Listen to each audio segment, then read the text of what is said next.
Hello, everybody. Welcome back sorry for screaming. Welcome back for another, I feel like I was screaming into the microphone. Welcome back for another video. Hope you're all doing well and that you're all having a fantastic day. And without further ado, let's jump right into it. The founder of Coinbase has hinted, wink, that the cryptocurrency exchange might, wink, relocate from the United States to the United Kingdom in order to take advantage of the country's more accommodating regulatory atmosphere. Brian Armstrong, CEO of Coinbase, tweeted that he had a great meeting with Andrew Griffiths, UK Economic Secretary of the Treasury. For those of you who have not been here it's been about half a year now. I don't know how you missed all this. The SEC has completely lost their mind. For some reason, only the SEC has control over the cryptocurrency market within the US of A. I'm not sure why it's not the government or the Congress or the Senate or even the CFTC and the SEC working together. But alas, here we are. And because of all that, I think Coinbase, received a Wells notice as well from Bittrex and also the Kraken thing, and you name it, every other cryptocurrency exchange. And I said, and have been saying for years, it would have made more sense if these companies simply packed up their stuff and moved somewhere else. I have always believed that these cryptocurrency exchanges and companies believe that they are more important than they actually are, in that a lot of times this is not the first time that Coinbase will be making a statement like this, as other cryptocurrency exchanges and companies have done the exact same. The idea is, hey, we're so big and our company's so large, you don't know what you're going to be missing. If we leave, if I walk out that door, I'm not coming back because I'm going to the UK. That's kind of the idea. You're going to miss all the money that we would have made you, so just give us cryptocurrency regulations. And then the regulators go, nope, not a chance. We're definitely not going to do it. And it keeps happening over and over. We saw this from the Gemini twins, who said that they were also going to find another country. We have it happening now with Coinbase. We have Kraken, who announced that they would be winding down a large amount of their U.S. operations because of U.S. regulators, and therefore, you're going to regret when we're gone. We had Ripple earlier this year and the end of last year announcing that they were thinking of also moving, I think, to Europe and parts of Asia as well. There was another, also Grayscale. Like it's kind of like I think they think that they're making some kind of a weird intimidation factor kind of thing. But the regulators, A, I believe, don't care, because B, I believe that they're being paid off by Goldman Sachs, by Fidelity, by BlackRock to actually not give, this is my opinion, to actually not give proper cryptocurrency regulation. How will they benefit from that? What's the point? If you get all of your opponents or anyone who would have a slice of the pie to leave the table, and it's just you and your friends sitting there, well, guess what? You get to eat the rest of the actual pie. At least this is how I see it. Like the lack of regulations from the SEC is coming from somewhere. But the other thing on top of it is all of these exchanges basically announcing, we're not going to stand for this. We're going to leave. If it didn't work in 2017 and it didn't work in 2019 and it didn't work when we were all inside of our homes in 2020 and 2021, and now we're on 2023, 2024, the big Bitcoin halving year. If we still don't have regulations, it's just probably not going to happen. Armstrong has warned that Coinbase, which has 110 million users, may leave the United States if the country does not establish a regulated framework for cryptocurrencies. Just do it now. Do it right now. Like literally, pack up your stuff. If you are so strong and so powerful that you are going to literally move the market and cause the US to lose billions of dollars in revenue every single year, do it right now. Call up Changpeng Cao, call up the Gemini twins, call up the who's the head of Kraken? We never hear about this guy. Is it Jesse Armstrong? Is that a name? Jesse Robinson, Jackie Robinson. I'm thinking of random names. Call them up. Text them right now and be like, hey, tomorrow morning we announce we're all leaving. Take the entire cryptocurrency industry with you and just simply move somewhere else, because every other country has given proper cryptocurrency regulation. You announcing that you're going to be doing these things does absolutely... I'm certain Gary Gensler is not terrified in bed right now that Coinbase might leave, because he knows that they're not. The amount of money that there is to be made, and don't get me wrong here, because I would love nothing more. You know how much respect I would have for Coinbase if they got up and left and simply moved on and took their money elsewhere, because it's at this point is basically what they deserve. It's like all those other companies. Every single time that someone was trying to get a Bitcoin ETF and the SEC said no, I was like, just go somewhere else. Come to Canada. Canada's had legal, physical Bitcoin ETFs. It was like 2 or 3 years now. Europe has them. The UK has them. South Africa, Australia, parts of Asia. But these companies don't actually have it in them in any capacity to actually do it. But for some reason, them screaming out loud, they think that something's going to change. It says, great meeting today with UK Economic Secretary and City Minister E. Griffitha. Okay, that's whatever. The UK is fast moving on sensible crypto regulation to both drive economic growth and consumer protection. Excited to keep investing in the UK.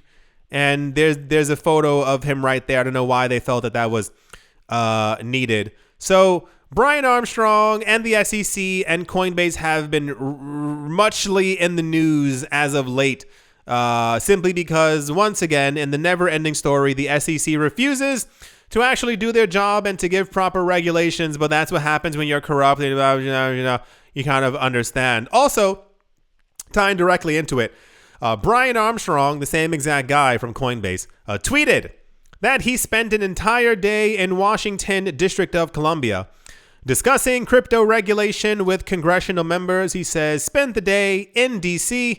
meeting with members of Congress. We need regulatory clarity in the US for the centralized players in crypto for many reasons: consumer protection, national security, economic growth, etc. The SEC has caused, he said, untold harm to America with its policy. And then there's like an awkward photo of him and his friends standing in like different positions in front of a building, and this guy's like leaning into her. Oh, maybe he likes her. Anyway, the point is, so everyone's been very vocal talking about how terrible things are, but no one's actually making any moves. I feel like the SEC is doing all of this on purpose, whether it be because they imagine they might really love the US dollar and they don't want it to go away. So they're like, down with crypto, down with blockchain. That is probably not it. But I think someone's paying them. I don't know how many times I have to say this until we figure this out. Like someone actually comes out on the news and says it is happening, because it's abundantly clear that this is actually taking place and no one is paying attention to it. But until then, every major crypto exchange at some point or another has announced, we're going to leave. Do it. Do it. Do you know how much Coinbase and Europe would flourish from Coinbase moving there and having their head of operations there? And I mean flourish. Can you imagine if over the course of a 7-month period, every major crypto exchange moved to Europe and Europe became the hotspot for crypto overnight? Oh, we've also gone over, for those of you who have missed it, there are multiple European countries that have some form of a 0% tax rate for crypto when you cash out. Overnight. Just completely. Anyway, that's the Coinbase is talking about going to Europe. They're not going to do it. And also they were talking with members of Congress talking about how important regulation is. Yeah, I think we all got that much, except for the people who are supposed to be regulating news. Yeah. Let's move on. Also, what? That's amazing. Wow. According to a recent report by Into the Block on-chain data service, since the Shapella upgrade, that's the last big one that we had, that occurred on Ethereum, investors have not only begun to withdraw their formerly locked Ether, but have been depositing Ethereum more than ever before. What? People are trying to make passive income, but why would they be doing that? Did people plan on making passive income from Ethereum the whole time and never planned on withdrawing their coins? No, that's crazy. Shapella took place on the 12th of April. This upgrade, consisting of Shanghai and Capella, allowed validators to withdraw their Ethereum from the Beacon Chain deposit contract and also enabled Ethereum to fully transition to a proof-of-stake consensus algorithm. Wow. After the upgrade was implemented, the price of Ethereum rose to 2,000 and then subsequently, the market's going through a lot right now. After Shapella took place, over the first week, over 1 million Ether were withdrawn. However, by now, the amount of Ether being deposited into the contract has surpassed it. What? That's crazy. My gosh.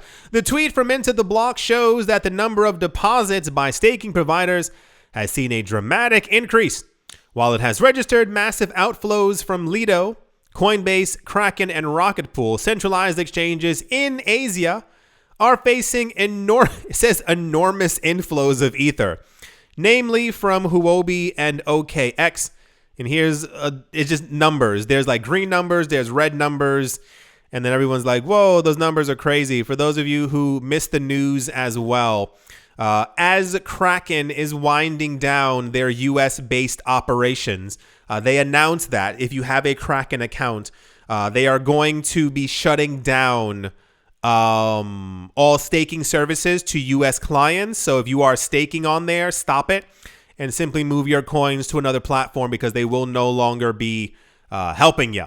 This is why it says 81% down, because you basically had to, or you were going to lose your coins, so you had to take it off of Kraken. So yeah, as it stands right now, I mentioned a couple of weeks ago that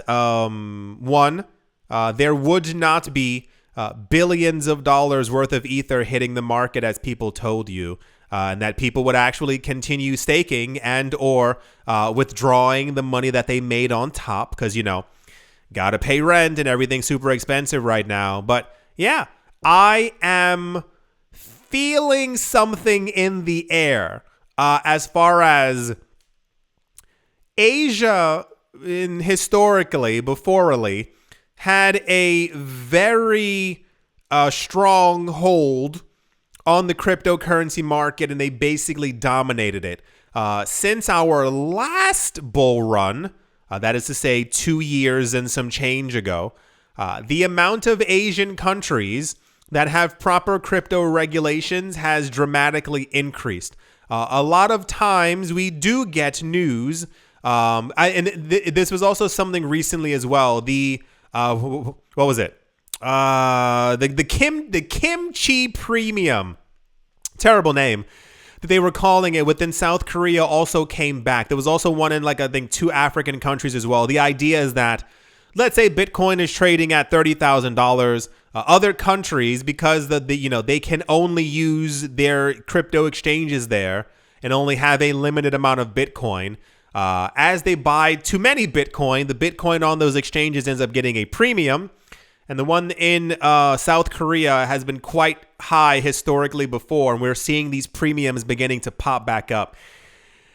Anyway, that's just me thinking that Asia's probably going to control the cryptocurrency market all over again because, regulations and money and, regulations because people know what they're doing there. They know exactly how much they're going to be taxed and what they can do. It helps a lot. Yeah. So more people are putting money into Ethereum than taking it out. And yeah, let's move on. Also sure, why not? I don't know what you want me to say. The Amazon NFT marketplace, which was scheduled for release in April, has been postponed to the second week of May. Some sources have it that the e-commerce juggernaut made the decision to delay the launch due to some technical and legal challenges that are yet to be settled. If it's technical, I get it. Have any of you used Amazon Prime, like on your TV, like the actual like movie and video streaming? Why is it so bad? Like, it is terrible. And don't tell me that it's not. Put your hand down. Have you Amazon Prime compared to Disney Plus? That interface is also not the greatest, but they got a good A- on that test. Netflix, they don't have the greatest movies and TV shows, but it still it functions. You click the button, it moves. It's not rinky dinky clinky. Why is Amazon's streaming service so bad? It's not just me, right? It's terrible. Not only the stuff that they have, but you can't find anything. They try and corral you into like buying stuff on there. I'm on Amazon Prime streaming because I'm trying to watch stuff for free because I'm paying for Prime. Did I just rant there? The point is, we had news before that Amazon is launching their own NFT marketplace. It's now been delayed. There's no real reasoning why. It says technical and legal challenges. I don't know. I feel like people have been gauging a lot of these things. A lot of these larger companies think that simply because they have the name that they can kind of like launch something. I think, hear me out here. The problem is this won't work.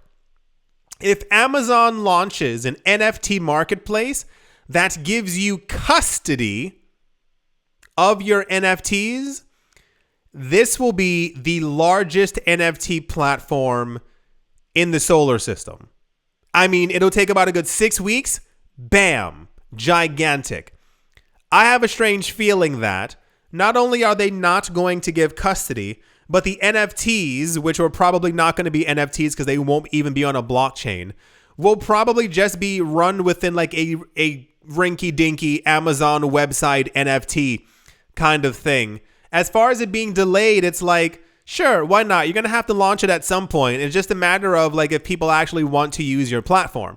Amazon's not the first large company to enter, into the blockchain crypto NFT space and then, just assume that they would do absolutely exceptionally compared to everyone else. It's just a matter of like, you actually have to be good. You can't just simply launch something and assume that everyone's going to use your... Anyway, so if you can tell me why Amazon Prime streaming is so bad and so clunky, I would appreciate it. But also the Amazon NFT platform will be launching in 10 days, 2 weeks, give or take, somewhere around there. Let's see if we actually, if you can link this to your MetaMask or you actually have custody of this, this is going to destroy OpenSea. But because of regulations, AML, KYC, 1, 2, 3, ABC, we all know it's not going to happen. It's going to be something where everything is on their website. You won't be able to take it off. It's going to be simply stuck there. They're probably, and you hear me out here, I don't assume that they're going to allow people to create their own NFTs.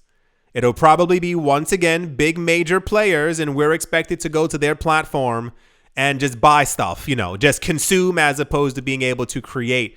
If I am incorrect, of course, if you've watched the channel before, I will have another follow-up story where I'm like, okay, I was wrong. They actually did something that's good, but we all know that's not going to happen. That's the Amazon NFT marketplace is delayed, but not for much longer. We'll see how terrible and or not terrible it is. We know it's going to be bad. And yeah, let's move on. Remember before they were, what happened to those Amazon drones? Remember the drones that were supposed to be like delivering stuff like all around the world, like flying above our heads in cities? Remember that from like 4 years ago? What happened to that fold out robot that like got out of the car? What was it? What company was that? Was that Honda? There was some company who was like, first of all, it was a self-driving car that would drive to your house. Got it, self-driving. But like the packages in the back of the car would be taken out by like a self-unfolding robot. Did I miss all of this? Does anyone get their stuff delivered by robot? It's 2023. Where are my robots? And yeah. Let's move on. Also what? That's crazy.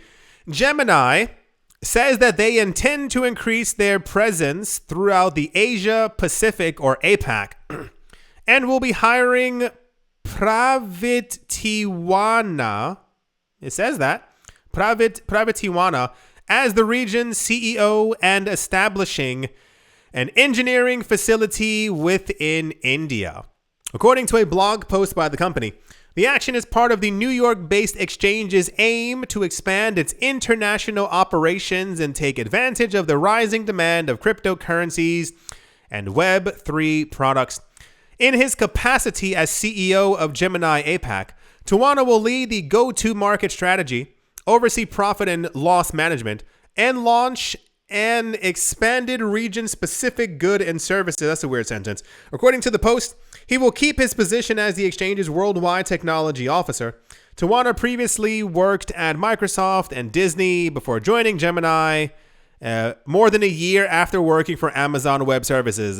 Not a good. Anyway, so cool. For those of you who missed it, Gemini has also, they got in trouble once, I think at the beginning of this year by one of the regulators.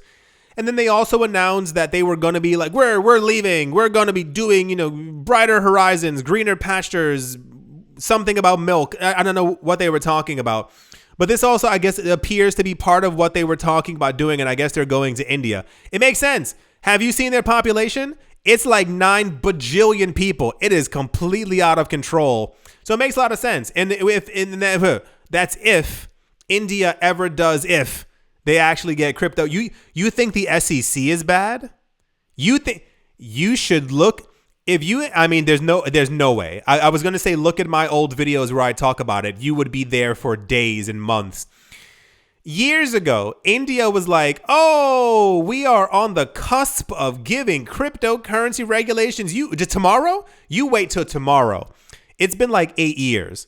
They have no intention of giving any type of cryptocurrency regulations. And I have a feeling it's because of corruption. I don't live there, never been there, but I have friends who are from there, from India, and I have heard some stuff. The word corruption gets thrown around a little bit too many times. So anyway, yeah, the Gemini twins apparently are opening up an office or doing something within India. It makes sense. A lot of people, the cryptocurrency market is also quite robust there. A lot of people are into crypto, whether they can actually legally use it or not, but you understand. So, golf clap for the Gemini twins, because they were one of the, we're going to leave, we're going to go somewhere else for like 5 years now. And the fact that they're doing it, good job. You standing up to your boss, just go somewhere else. It doesn't make any sense. Like, I'm sure the Gemini twins only speak English.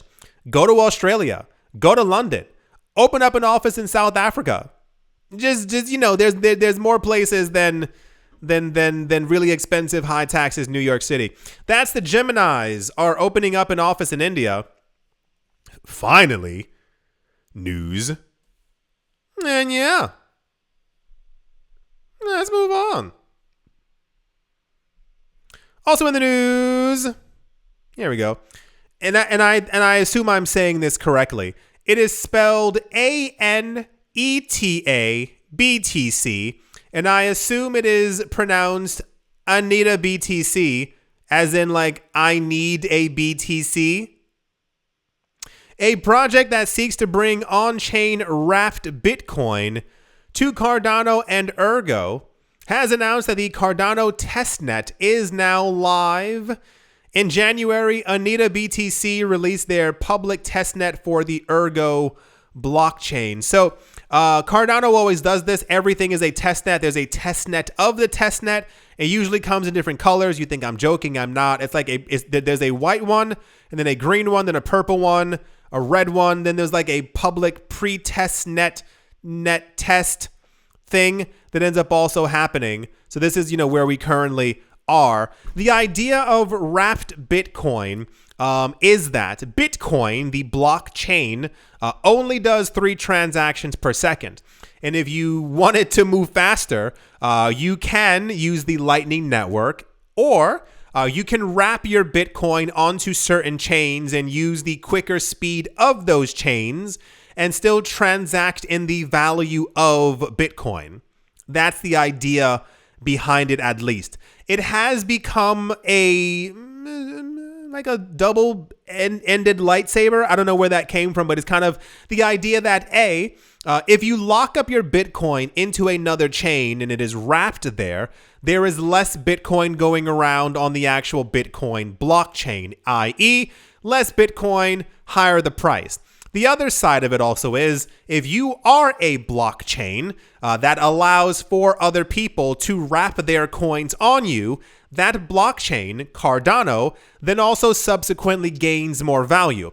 Not only can you now move around ADA on your chain, but you can now move around Bitcoin and Ether and any other coin that may be locked up there as well. And people may say, hey, I would like to use the value of Bitcoin, but it's way too slow. I want to use a blockchain that has a transaction fee of 1 cent and has 5,000 transactions per second. Let me choose this other chain. That's kind of the general idea behind it. It's to lock it up, get more value from it, have a higher speed, and also to raise the value of said actual chain that it is running on. Anita BTC wants to bring Bitcoin liquidity into Cardano and ergo to contribute to the anticipated DeFi explosion of these leading blockchains. Thus, the launch of the testnet, which allows the minting of CBTC, that would be Cardano Bitcoin, a BTC asset on Cardano similar to WBTC or wrapped Bitcoin on top of Ether, is seen as a plus for Cardano. The testnet launch is also an important milestone for the launch of Anita. I'm so tired of saying that. For Anita BTC mainnet protocol on Hold on. Wait. Why do I do this? Hold on. Thank you for holding. Okay, cool. There we go. So don't even mind me. It's just something. I have a weird life. Anita BTC continues in its bid to build crucial infrastructure for the Cardano ecosystem, and a key part of the approach is writing smart contracts that send Bitcoin to a vault if a user wants to mint CBTC. Upon minting, users will be able to use the Cardano Bitcoin as a Bitcoin-backed asset on Cardano. The Anita BTC protocol will see 3 phases, like always. Version 1, Version 2, and Version 3. Version 1 is not decentralized and is governed by Anita. Version 1 has a vault where Bitcoin is sent. An off-chain code programmatically verifies the Bitcoin deposit contract. Here's a tweet for it right here. The idea is that they see by 2024, Cardano is a top 10 total value locked chain. 2024 governance, biggest and most well-funded decentralized autonomous organization ever. Wow. And it says scaling 2024-2025 Hydra integrated into decentralized application Leo soon. Cardano is like, it says trademark. That's so funny. I was like, they should get all this trademarked. Cardano has so many like different names for things. Like I thought Ethereum was bad years ago. Like they had one of the upgrades I think was Paris. They had Berlin. Now they have Shanghai. Cardano has them beat. They got Magellan. They got Anita. They got what's the other one? Hydra, Leos, Miami. Miami's not one of them, but you understand. Cardano has a lot of weird names within their ecosystem, but I mean, as long as it works, so cool. Cardano is working on getting wrapped Bitcoin. I guess now is the time. If I had a watch, I would point to it. Like, like when people like point at their watch and they go like, hello, it's almost time. Because we are now at the point where we are, I think now less than a year until the next Bitcoin halving. And historically, the market's a little garbage now because the world's crumbling. However, historically, we have seen that markets begin to move up quite quickly. If this is your first rodeo or second time here, The year leading up to Bitcoin's halving is usually quite intense on prices, like, in a good way. However, the after the halving, 2024 into 2025, that's usually the euphoric phase. That is the, now, air quote me here, wherever you put your money, it tends to do well. And that's the moment where we will definitely have another conversation, me, you, I, us, about the cryptocurrency market and trying to keep a leveled head, because you wake up, you put $30 into something, you wake up, it's 240. You put 1,000 into something, it's 16,000, and you're like, well, I can't go wrong, until the market goes down and you realize that you do. So it looks like everyone's gearing up for it as far as like projects. Everyone has like these new things that are coming out, but this is kind of the time to release them. You want to make sure that, anyway, that's the Cardano wrapped Bitcoin high expectations for 2024, 2025 news. And yeah, let's move on. As always, a very special thank you to my Patreon supporters: American Crypto Academy, Martin Stoyer, Bodie McBoatface, Sam Ratter, Dotha Diddy, Manny Cryptos, Crypto Gambino, Auspicious Agile and Blockchain, Jamie Saad, and let's move on, Empire Queen, Roman Geba, Bitcoin Ben, Arachno Dave, The Dealer Zen, Captain Summing in the Z-Way, Lay, Mobarazzi, VB Nerd 21, Lauren DeSilvo, Quoted Biddy, Troy Allgood, Space Case, Need a Miracle, Paternoster, Navarro Williams, Utopia 569, Moonman High, XRP, Nostromo, John Sarson, The Animal Rita, Bibliophobia, Adam Graysick, Wise Night Owl, 242 to the World, Bankroad Network, Crypto Artist, Cold HVD, Setsuna, Paxis, Jim Garner, Jeremy Fox, Minting Coins, Yesta Crypto, Anytime Fitness, Monk's Corner Staff, Bake Me a Cake, Tigera, Macho Nisa, and on Crypto with Lionel. Thank you all. Why'd I hit my leg? Thank you all why'd I do that? Thank you all very, very much for your support. Thank you to everyone who is a member of the channel. Thank you to all the new Patreon supporters. I do thank thee. Thank you to everyone who has clicked like, that was weird. That gigantic head that moved up. Everyone who clicked like, and everyone who's still here listening to me talk about these avatars moving around on the screen. Yep, I'm back. You may notice we have a lot to go over. This is why, the videos are currently formatted this way, because there's a lot of crap that's been going on in the last 2 weeks. I am a little shocked that, crypto wasn't normal while I was away, and everything simply sorted itself out, and the market's completely all over the place. So we'll see what happens. Thank you all once again. Wait.